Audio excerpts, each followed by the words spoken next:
और बात हिमाचल की करते हैं, जहां पर मंडी लोकसभा उपचुनाव में जीत सुनिश्चित करने के लिए आखिरी दिन भी खुद प्रचार की कमान संभाले रखी है। सीएम जयराम ठाकुर ने मंडी लोकसभा क्षेत्र में 3 जनसभाएं की हैं। जयराम ठाकुर ने इस दौरान ये भी कहा कि विपक्ष की नजरों में घोटाले करना ही विकास है और इसी कारण उन्हें केंद्र और प्रदेश सरकार का विकास नजर नहीं आता है।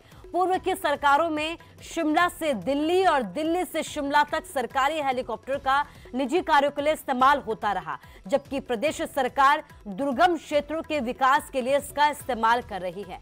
उन्होंने कहा कि वे प्रदेश के इकलौते ऐसे सीएम हैं जिन्होंने पर्यटन के विकास के लिए सरकारी हेलीकॉप्टर दिया है। मुख्यमंत्री ने डेडिकेट किया अपने हेलीकॉप्टर टूरिज्म को प्रमोट करने के लिए। आज हेलीकॉप्टर कहां जाता है? हेलीकॉप्टर हम जाते हैं, हम धोलाकुआ जाते हैं, हम पांगी जाते हैं, भरमौर जाते हैं, चंबा जाते हैं, जोबलपुर खाई जाते हैं, दुर्गम इलाकों में जाते हैं। और उनके कांग्रेस की सरकार में कहा जाता था हेलीकॉप्टर शिमला से दिल्ली, दिल्ली से शिमला, शिमला से दिल्ली, दिल्ली से शिमला। क्यों जाता था? अपने निजी काम से।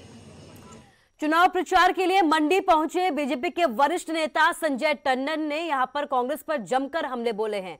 उन्होंने कहा कि देश की सबसे पुरानी पार्टी कांग्रेस के डीएनए में ही परिवारवाद शामिल है और जब इन्होंने देश में सत्ता संभाली तब से ही परिवार के नाम पर आज तक राजनीति की जा रही है।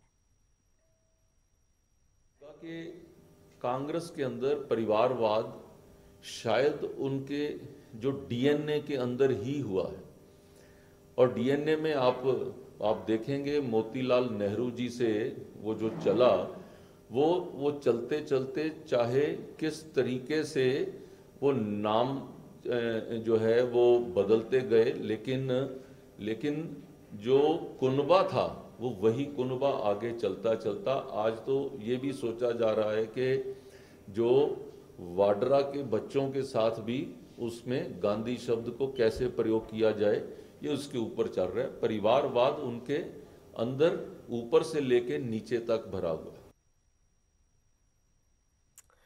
फतेहपुर उपचुनाव में राजनीति चरम पर है और अब विपक्ष सीधा सरकार पर हमलावर होते हुए नजर आ रही है। फतेहपुर में कांग्रेस नेता मुकेश अग्निहोत्री ने जयराम सरकार के मंत्रियों पर जमकर निशाने साधे। उन्होंने कहा कि फतेहपुर के विकास को ग्रहण लगाने वाले सरकार के मंत्री आज फतेहपुर सीट पर पहुंचकर वोट मांग रहे हैं। यही वो लोग हैं जो फतेहपुर के दफ्तर शिफ्ट होने के वक्त भी कैबिनेट में उसे मंजूरी देते हैं।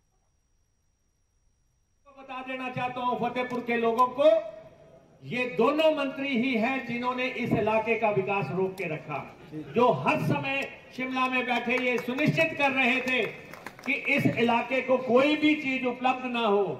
आज जो है आप लोगों के बीच में आके चिकनी चुपड़ी बातें कर रहे हैं। इनको तो दोनों मंत्रियों को आपसे माफी मांगनी चाहिए कि हमने 4 साल तक आपके इलाके में एक भी ईंट नहीं लगने दी, विकास का काम नहीं कर